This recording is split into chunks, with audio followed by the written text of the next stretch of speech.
कर्क राशि की बात कर लेते हैं। काश चीजें उतनी सिंपल होती जितना कि ऊपर ऊपर से देखने में लगती हैं, बट अनफॉर्चुनेटली ऐसा नहीं होता।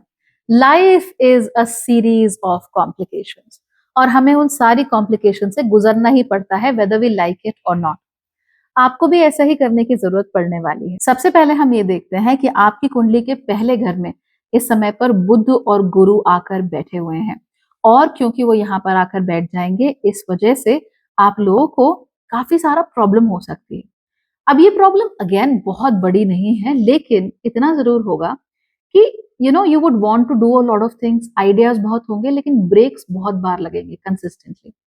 आप लोग अभी भी 100% कमिट किसी आइडिया को नहीं कर पा रहे हो, या फिर अगर आप काम करते भी हो तो बीच बीच में उसमें ब्रेकेज आती रहती है। इसी ब्रेकेज की वजह से आप चाहकर भी अपना 100% नहीं दे पा रहे हो। One of the biggest problems with you people is that आप लोग बहुत ज्यादा भविष्य को लेकर सचेत नहीं होते हो, भविष्य को लेकर बहुत ज्यादा नहीं सोचते हो। But you have to make a plan for your future right now. ऐसा मौका आपको दोबारा नहीं मिलेगा। याद रखिए कि बुध कुछ ही समय के लिए आपकी राशि में प्रवेश करेंगे, जब वो गुरु के साथ रहेंगे, जो कि उच्च के हैं आपकी कुंडली के पहले घर में। अगर इस समय पर आपने अपने पैसे का, अपने फ्यूचर का, आप क्या बनना चाहते हैं, कहाँ जाना चाहते हैं, उसका हिसाब अगर आप लोगों ने नहीं लगाया, तो फिर आप लोगों को आने वाले समय में अच्छी खासी मुसीबत होने वाली है। मैं समझ सकती हूँ कि इन चीजों में इमोशंस की कोई जरूरत नहीं होती, and you are emotional people. आप चीजें इमोशनल एनर्जी के दम पे करते हैं, लेकिन जिंदगी में हर चीज इमोशनल एनर्जी के दम पे नहीं की जा सकती। Plans are also important. चाहे अपने प्लान का आप 80% ही कर पाए, लेकिन कम से कम आप अच्छा करेंगे, rather than being very spontaneous. इस बात को आप समझ जाइए, खासतौर पे अगर आपकी उम्र जो है वो 32 के ऊपर हो गई है, अब आपके पास कोई रास्ता नहीं है, you have to make things happen. इसके साथ साथ आपको इस समय पर सपोर्ट जरूर मिलेगा, अपने सीनियर्स का, अपने परिवार वालों को आपको सपोर्ट मिल सकता है, लेकिन भाई बहनों का सपोर्ट मिले इस समय पर ये जरूरी नहीं है। इनफैक्ट आप लोगों को काफी ज्यादा फोकस अपने ऊपर करना चाहिए कि हम अपने में कैसे इंडिपेंडेंट बने, अपने पे कैसे फोकस करें, वो आपको जरूर ध्यान देना चाहिए, rather than looking for support elsewhere. दोस्तों से भी आपको कोई खास सपोर्ट मिलने नहीं वाला, because honestly speaking they can't provide you with much at this moment. तो इसीलिए यहाँ वहां मुंह ताकना आप लोग बंद कीजिए और केवल अपने गोल्स पर सामने से फोकस कीजिए। अगर आप स्टूडेंट हैं, भैया खुद पढ़ाई करो ना, ग्रुप स्टडी करने की क्या जरूरत है आप लोगों को? आपको ही पता है ग्रुप स्टडी में पढ़ाई नहीं होती, हमसे भी नहीं हुई, आपसे भी नहीं होगी। So better is that you focus on being by yourself and learning things by yourself, तब चीजें ज्यादा अच्छी रहेंगी।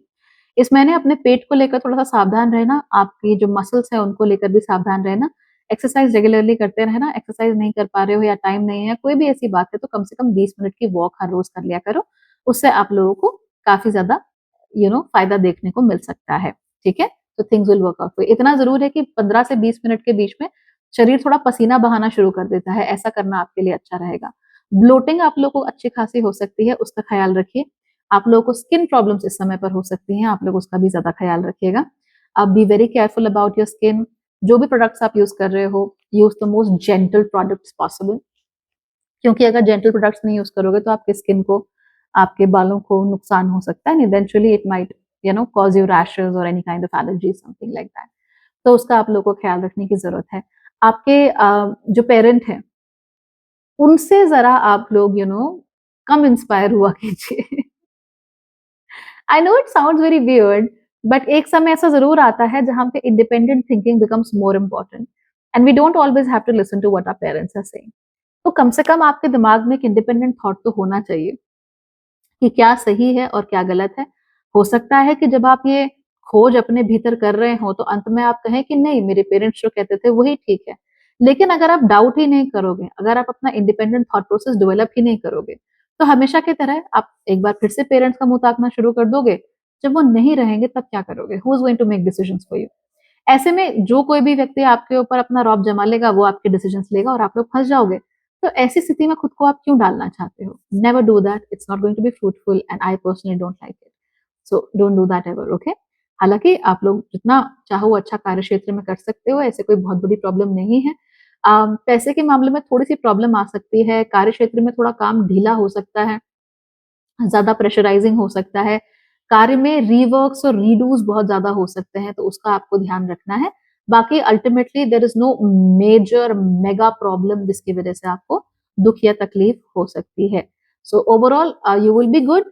All you have to do is focus on your self. खुद पे भरोसा करो, खुद के लिए चीजें करो, बाकी सब ठीक है. Alright, okay then, bye, take care.